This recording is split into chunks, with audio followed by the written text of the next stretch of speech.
Alright folks, I'm going to start the installation process of my new CZ Industries muzzle brake or compensator muzzle brake for the 1911. I've got it right here. Let me show it to you. This is, it replaces the barrel bushing on the front of the 1911.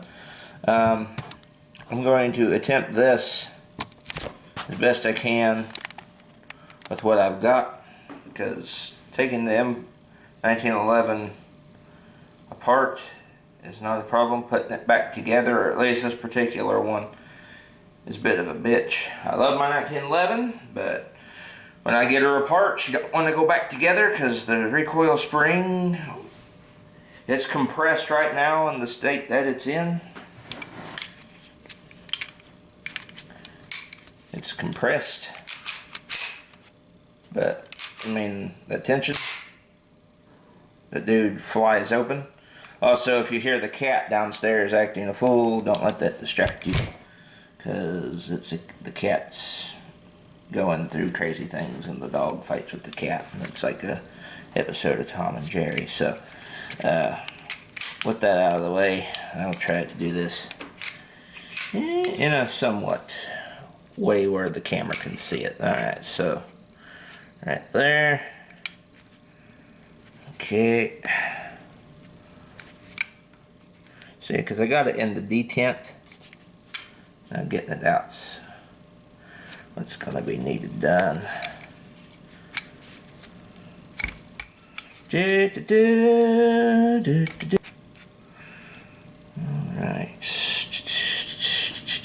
There it goes. There. I just needed some convention. Alright, so you got the barrel stop out. Oh boy.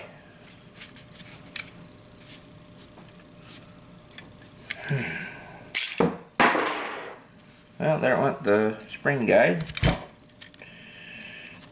There's the barrel, so it's halfway disassembled. I'll get the receiver out of the way. There's the recoil spring, and there's the barrel bushing, the part that I'm going to be replacing. I'll set it right here. And here is the spring guide. Kind of had a boo-boo there. It wanted to do more than it should have, so it's the inside of the 1911's frame. Now, I'm going to go ahead and get the bushing out of there. See, it's kind of started. And get this. I may go ahead and clean it too while I'm at it. So, move that part out of the way like so.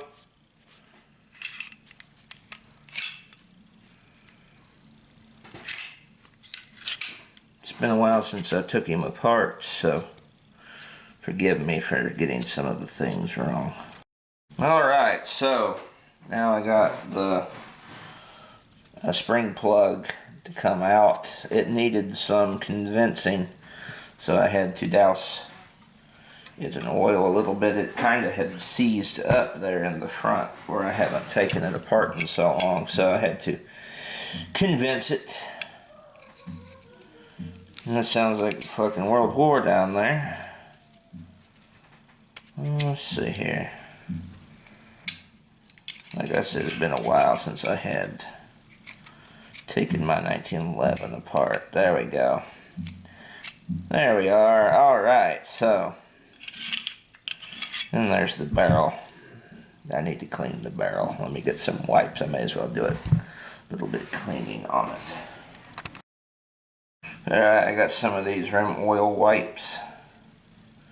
And do some cleaning real quick here.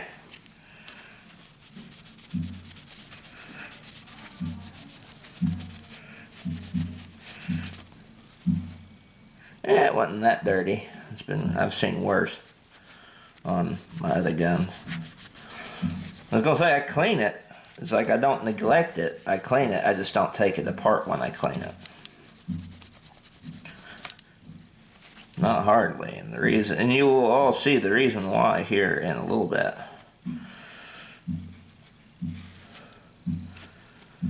Why I don't take it apart, because this thing is a bitch to get back together. Probably more so than regular 19. It's because it's so new. Part of the reason why it's so hard to put back together, because, like I said, I've shot it quite a bit, and I clean it and all that, but it's fit and finish on the thing is still really like tight. Alright, so here's the other barrel bushing. We'll set it off to the side. I'm going to go ahead and clean the inside of the slide here prior to putting all the goodies back. And get another wipe. I'm going to do this for sake of, you know, clean, fit and clean. Oh yeah, the inside of the slide needed it right up in there, so.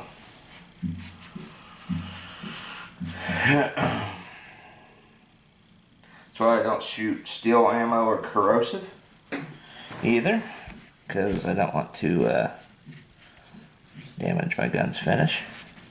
Because I will shoot a gun, get home, clean the barrel out, and then the slide and all that, I kind of just, I squirt oil like along the rails and on the top of the barrel, and then like clean it from the outside without disassembly.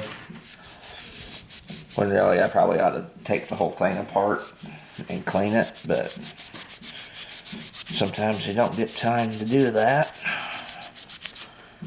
Oh yeah, that was filthy. So I'm doing this. It's kind of an example. Alright, so I've got the inside of the slide pretty damn clean. So let's put that muzzle brake on. Okay. Get the barrel. Let's see here. It would go in like this, like so. It's going to fit on the gun like that. So let me get the barrel.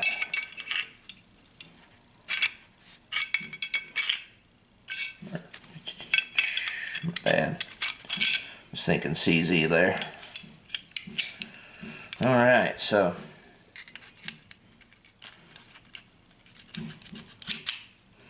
alright, like that,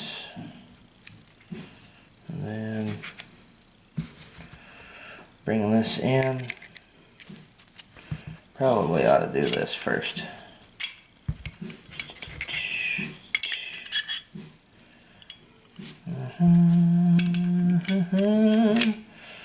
There goes the muzzle brake, and then I'm going to go ahead and turn the camera off, but that's how you put it on, is you just put it on there and get it to line up with the knots on the inside of the slide, because it has a notch. The muzzle brake has a notch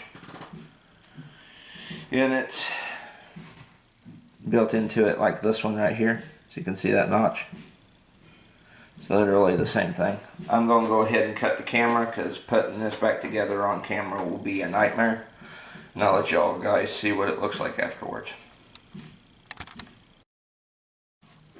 Alright, it's been a few minutes since I turned the camera off, but I got the barrel bushing muzzle brake on there, as you can see. Get it here. I moved the camera so that way it can see me in the light a little bit better, and the pistol. Me and the pistol a little bit better. But yeah, I had to have my sister help me.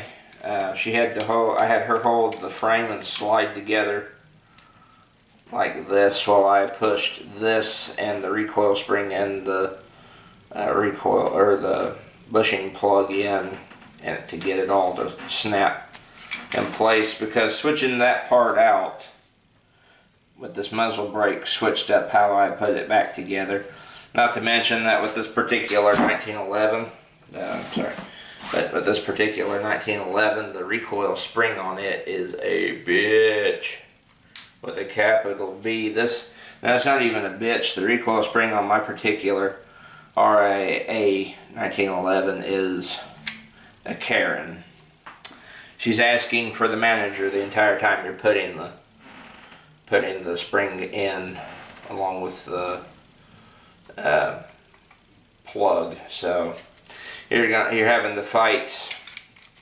You're putting it in. You're having to fight it, and it's going like this the whole time as you're trying to get it to go in and shoot the bushing pin or bushing plug out. So, but it paid off.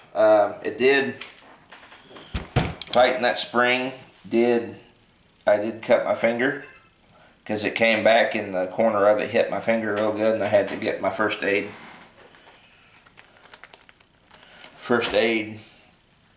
pack and put a band-aid on it. Nothing too serious, it just scratched me real good.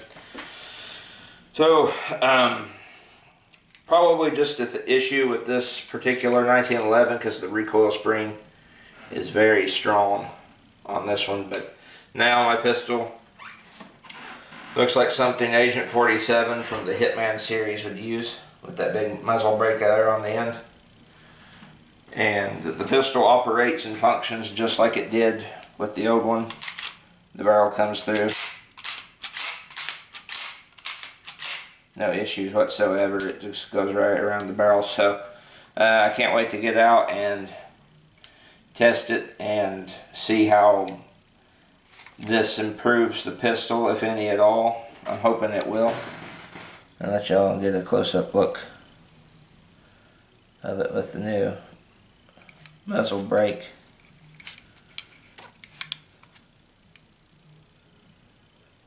I'm going to get some checkered front straps next, because they make those where you, with these smooth 1911s, they make inserts that go around that are held on by your pistol grips. And we'll get one of those, and then I'm going to try and get a 30 LPI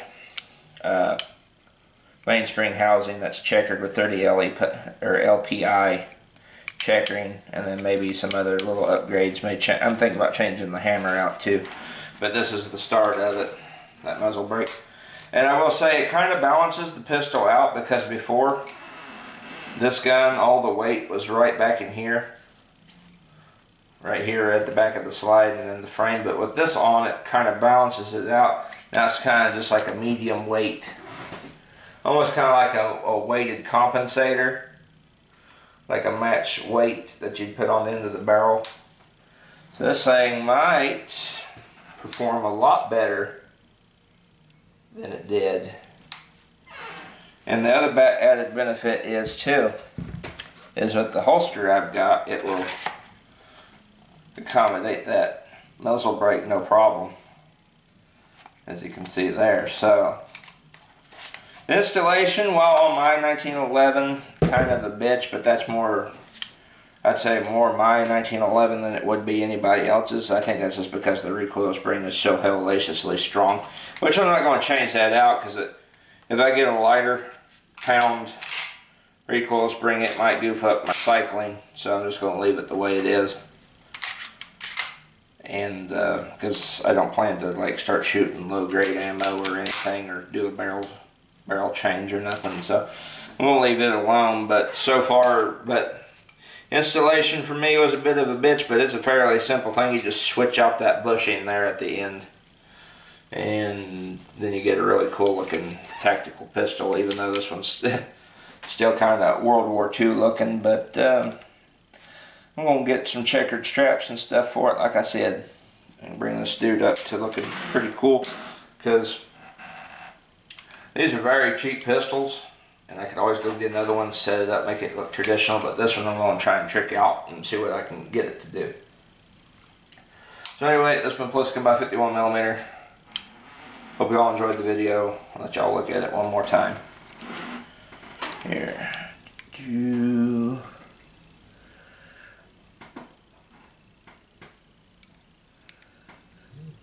Up close, somebody texted me.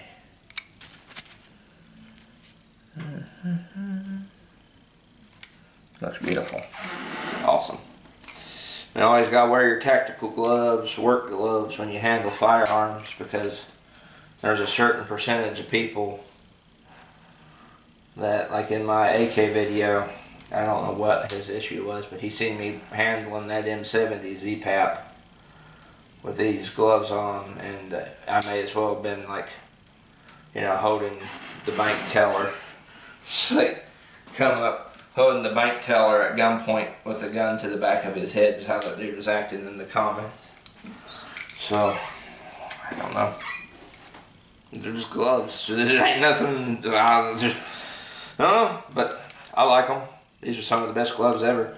Anyway, this has been Pliskin by 51mm. I'll catch you guys all in the next video.